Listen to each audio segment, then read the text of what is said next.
आज का हमारा टॉपिक है NumPy। तो आइए शुरू करते हैं।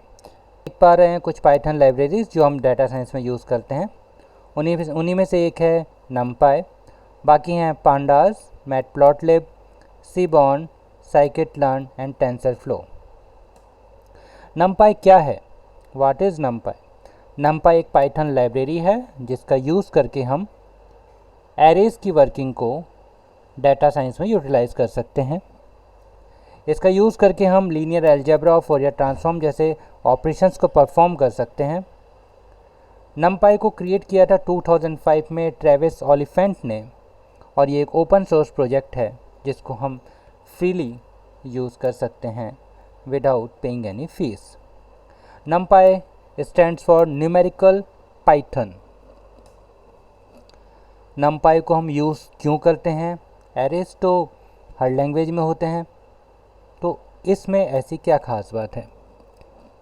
पाइथन में लिस्ट होती हैं जिनको हम एरे की तरह हम यूटिलाइज़ करते हैं, लेकिन वो स्लो होती हैं।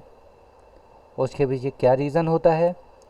और रीज़न ये होता है कि लिस्ट के सारे एलिमेंट्स कंटिन्यूसली मेमोरी अलॉट नहीं पाते हैं। वो कंटिन्यूस मेमोरी लोकेशंस पे एलोकेट नहीं होते हैं। वो एलिमेंट्स अलग अलग मेमोरी लोकेशंस उनको अलॉट की जाती है, तो इसी कारण से वो स्लो होते हैं। और NumPy में हमें कंटिन्यूस मेमोरी एलोकेशंस अलॉट की जाती हैं, जिसकी वजह से ये 50 टाइम्स फास्टर होता है ट्रेडिशनल पाइथन लिस्ट से। Array object in NumPy is called ND-array. It provides a lot of supporting functions that make working with ND-array very easy. ND-array क्या होता है, इसको कैसे हम यूज़ करते हैं, ये अभी आगे के एग्जांपल्स में हम देखेंगे। Arrays are very frequently used in data science where speed and resources are very important. Data science में arrays जनरली यूज़ किए जाते हैं, तो इसी कारण से NumPy डाटा साइंस के लिए एक बहुत ही इम्पॉर्टेंट टॉपिक है। डाटा साइंस क्या है? Is a branch of computer science where we study how to store, use and analyze data for deriving information from it. एक ऐसी ब्रांच कंप्यूटर साइंस की जहाँ पे हम स्टडी करते हैं कि डाटा को कैसे स्टोर किया जाए, उसको यूज़ किया जाए, उसको एनालाइज किया जाए, ताकि उससे हम इंफॉर्मेशन डराइव कर पाएँ या कुछ इंफॉर्मेशन निकाल सकें। सूचना, रॉ डाटा को इस तरीके से यूटिलाइज़ करना कि उससे हम इंफॉर्मेशन निकाल पाएँ, वो है डाटा साइंस। जैसा कि मैंने आपको बता ही दिया कि NumPy लिस्ट से फास्टर क्यों है? कंटिन्यूस मेमोरी एलोकेशंस की वजह से। ठीक है, NumPy एरे को कैसे हम क्रिएट करेंगे ये हम यहाँ देख लेते हैं। तो पहला होगा import NumPy as NP। As मतलब NumPy को हमने नाम दे दिया NP, एक एलियास, एक शॉर्ट नेम दे दिया। अब हमको NumPy हर जगह प्रोग्राम में लिखने की ज़रूरत नहीं, हम NP अगर कहीं लिखेंगे तो उसका मतलब होगा NumPy। तो एक एरे ARR हम क्रिएट कर रहे हैं, और NumPy में तो np.array ब्रैकेट्स एंड देन अंदर हमने एक लिस्ट है उसको एरे में असाइन किया है। तो जब हम प्रिंट करेंगे ARR तो list as it is print हो जाएगी, और टाइप ऑफ एरे अगर हम प्रिंट करवाते हैं तो दिखाएगा numpy.nd-array। जो ND-array मैंने कहा था उस नाम से ये इसकी क्लास को शो कर रहा है। तो यहाँ पे हम देख पा रहे हैं कि import NumPy as NP, then array एक हमने क्रिएट किया ARR जिसका नाम रखा वेरिएबल, जो एक एरे की तरह वर्क करेगा। हमने np.array लिया और उसमें अंदर हमने एक लिस्ट को ट्रांसफ़र किया। तो यहाँ पे हमने लिस्ट की जगह एक ट्यूपल यूज़ की है, और आउटपुट में हमने जब प्रिंट करवाया ARR को, तो आउटपुट में इसने हमको 1 2 3 4 5 का जो एरे है वो दिखाया, जैसा प्रीवियस में दिखाया था। एरे के लिए हम क्या यूज़ करते हैं, स्क्वायर ब्रैकेट्स, जो चाहे हम लिस्ट चाहे तो ट्यूपल, जो भी हमारे एज ए एरे हम पाइथन में यूज़ करते हैं, उनको यहाँ पे NP में असाइनमेंट के लिए यूज़ में ले सकते हैं। तो यहाँ पे हमने use a tuple to create a numpy array, ये देखा।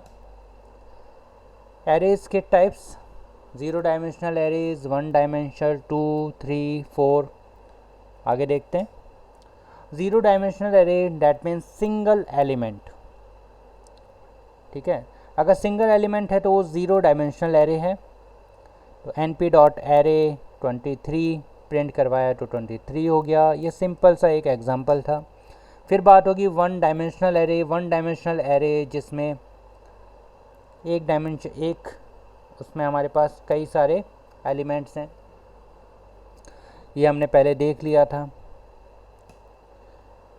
ये है 2 डायमेंशनल एरेज। यहाँ पे 2 डायमेंशन है। फर्स्ट डायमेंशन में 1 2 3 एलिमेंट है, सेकंड में 4 5 एंड 6। आउटपुट आपने देखा प्रिंट कैसे हुआ है स्क्रीन पे।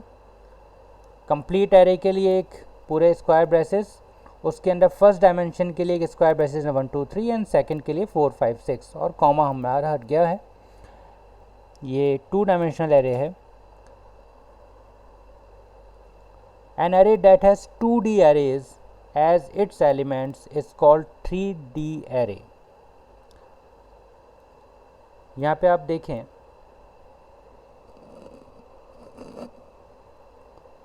कि एक यहाँ पे ये 2 डायमेंशनल एरे है और एक और 2 डायमेंशनल एरे है, और ये दोनों मिलके एक 3 डायमेंशनल एरे क्रिएट कर रहे हैं।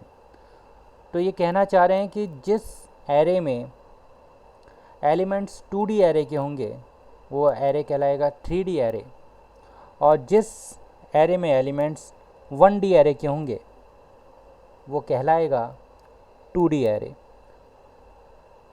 और यहाँ पे हमने देखा ये 1 डायमेंशनल एरे है, तो इसके अंदर जो एलिमेंट्स हैं वो हैं 0 डायमेंशनल वाले।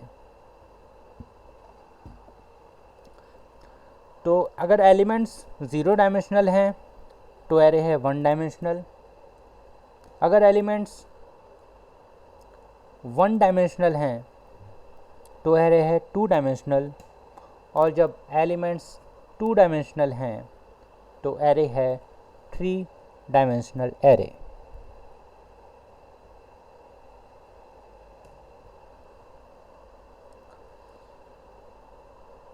यहाँ पे हम डायमेंशंस को शो करवा रहे हैं, प्रिंट करवा रहे हैं। ABCD 4 एरे क्रिएट किए गए, एक में 0 डायमेंशनल, सेकंड में 1 डायमेंशनल, देन C में 2 डायमेंशनल और D में 3 डायमेंशनल एरे हमने एलोकेट किया है। और प्रिंट करके हमने A.ndim that means numpy dimensions, जब हम प्रिंट करवाते हैं तो A की है 0, B की 1, C की 2 और D की 3 डायमेंशंस। ये कह रहे हैं create an array with 5 dimensions and verify that it has 5 dimensions. Verify करने के लिए तो एक सिंपल सा कमांड है ही, .ndim करके हम चेक कर सकते हैं कि डायमेंशंस कितनी एक पर्टिकुलर एरे की। जिस एरे की आपको जाननी है उसके आगे .ndim लगा देंगे। जैसे यहाँ ARR की जाननी है तो .ndim करेंगे तो number of dimensions, print number of dimensions colon ARR non dim ndim, and then output आ गया 5, क्योंकि 5 थी।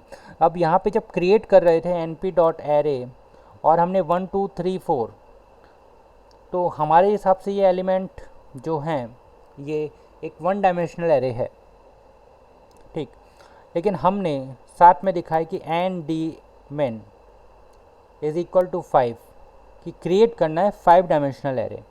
अब 5 डायमेंशनल एरे अगर क्रिएट होगा तो किस तरीके से आप देख सकते हैं कि आउटपुट में हमको क्या मिला है। 5 डायमेंशंस हैं, लेकिन पहली डायमेंशन में 5 डायमेंशंस हैं, लेकिन लास्ट डायमेंशन में जो है में कोई एलिमेंट नहीं है। Get the first element from the following array. ये कह रहे हैं कि हमें फर्स्ट एलिमेंट इस फर्स्ट एरे से, ये इस एरे में से हमको अगर प्रिंट करवाना है, उसको एक्सेस करना है, तो कैसे करेंगे वो देख लेते हैं। ARR equal to NP dot array and then 1 2 3 4, ये 4 एलिमेंट्स हमने अलॉट किए। हम अपने ARR स्क्वायर ब्रेसेस में 0 अगर डाला है, रखा है, तो आउटपुट में इसकी first memory location 0, that means 0th position पे एलिमेंट है 1, फर्स्ट पोजीशन पे एलिमेंट है 2, सेकंड पोजीशन पे एलिमेंट है 3 एंड देन थर्ड पोजीशन पे एलिमेंट है 4। यहाँ हम देख पा रहे हैं ARR 0 that means first position 1, ARR 1 that means second position 2, और फिर कर रहे हैं print ARR 2 plus ARR 3 that means 3 plus 4 and output is 7। जैसा हम लोगों ने देखा था कि स्ट्रिंग्स और लिस्ट के अंदर हम एलिमेंट्स को एक्सेस करते हैं, वही सेम तरीका यहाँ पे है। उसी तरीके से हम यहाँ भी एलिमेंट्स को एक्सेस कर रहे हैं। 2D एरेज को कैसे एक्सेस करेंगे? ये पूरा एक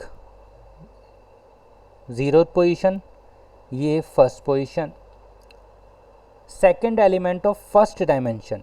फर्स्ट डायमेंशन कौन सी है? ये। और इसका सेकंड एलिमेंट कौन सा होगा? ये वाला। तो अगर इसको हमको एक्सेस करना है तो क्या करेंगे? अब क्योंकि ये फर्स्ट डायमेंशन है, पोजीशन कौन सी हो गई?